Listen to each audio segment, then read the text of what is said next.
Bismillahirrahmanirrahim. Assalamualaikum warahmatullahi wabarakatuh. Alhamdulillahi rabbil alamin wa bihi nasta'inu ala umurid dunya waddin.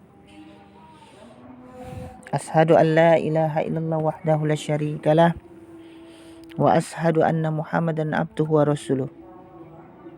Allahumma salli ala Muhammad wa ala ali Muhammad. Amma ba'd. Ikhwani fiddin rahimani wa rahimakumullah. Pada kesempatan kali ini akan kita lanjutkan pembacaan kitab Mukasyafah Al-Qulub, yaitu kitab yang ditulis oleh Hujjatul Islam Imam Al-Ghazali rahimahullah, yaitu bab solat, tentang menyempurnakan solat dengan rendah hati dan khusyuk. Allah Subhanahu wa taala berfirman, sesungguhnya beruntunglah orang-orang yang beriman, yaitu orang-orang yang khusyuk dalam solat. Quran Surat Al-Mu'minun, surat ke-23 ayat 1 sampai 2. Ketahuilah bahwa tentang kekhusyukan ini di antara para ulama ada yang menjadikannya sebagai bagian dari pekerjaan-pekerjaan hati, seperti rasa takut. Sebagian yang lain menjadikannya sebagai bagian dari pekerjaan-pekerjaan anggota badan, seperti ketenangan, tidak berpaling, dan tidak bersendau gurau.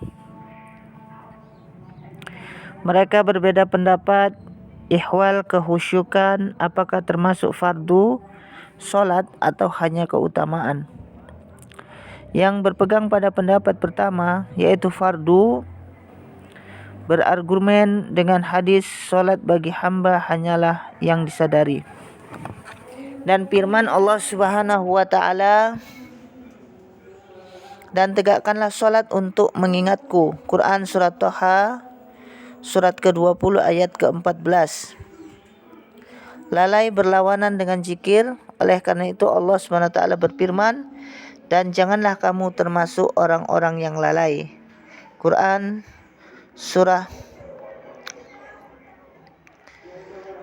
Al-A'raf surat ke-7 ayat ke-205.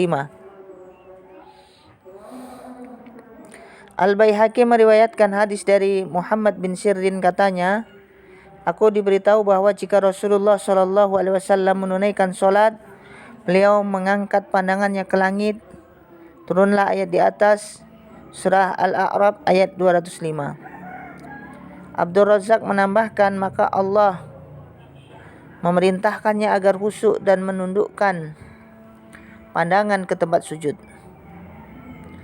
Dalam hadis lain diriwayatkan Al-Hakim dan Al-Baihaqi dari Abu Hurairah, ketika menunaikan solat, Rasulullah SAW mengangkat pandangannya ke langit, lalu turunlah ayat ini, lalu beliau menundukkan kepala. Al-Hasan meriwayatkan bahwa Nabi SAW bersabda, perumpamaan solat 5 waktu adalah seperti sungai yang mengalir di depan pintu rumah seorang dari kamu.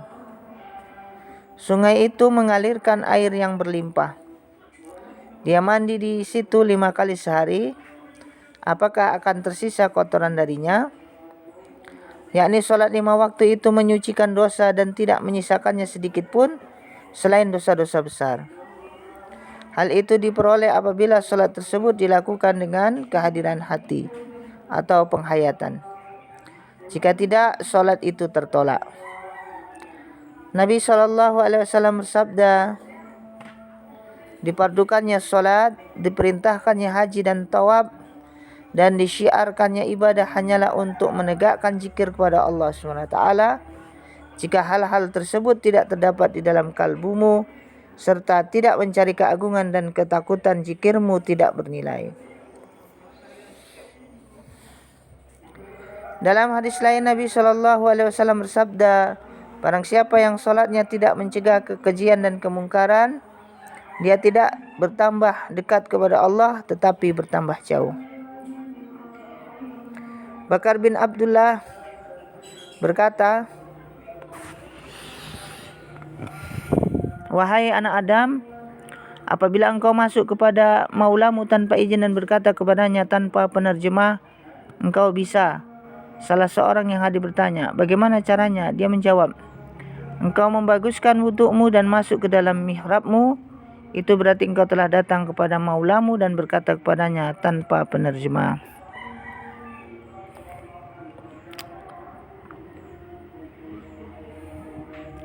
Aisyah Ummul Mukminin radhiyallahu anha berkata, Rasulullah sallallahu alaihi wasallam bersabda berbicara kepada kami dan kami pun berbicara kepadanya, akan tetapi ketika tiba waktu salat seakan-akan beliau tidak mengenal kami dan kami pun tidak mengenalnya karena disibukkan dengan mengagungkan Allah Azza wa Jalla.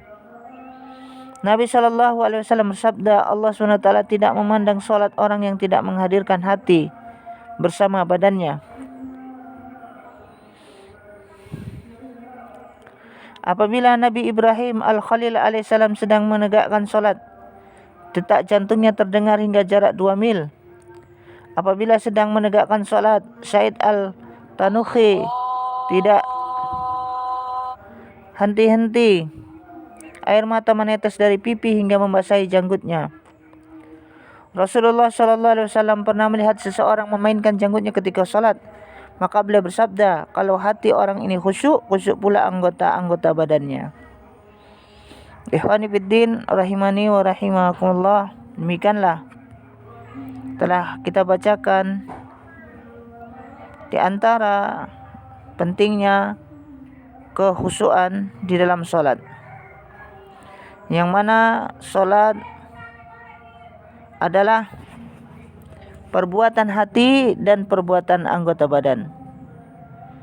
Dan seseorang yang solatnya tidak khusyuk, maka solatnya tidak akan bernilai di sisi Allah SWT. Dan tanda bagusnya solat seseorang, diterimanya solat seseorang adalah mencegah seseorang tersebut dari perbuatan keji dan mungkar. Wallahu ta'ala a'lam. Subhanakallahumma wa bihamdika asyhadu an la ilaha illa anta astaghfiruka wa atubu ilaik. Wassalamualaikum warahmatullahi wabarakatuh.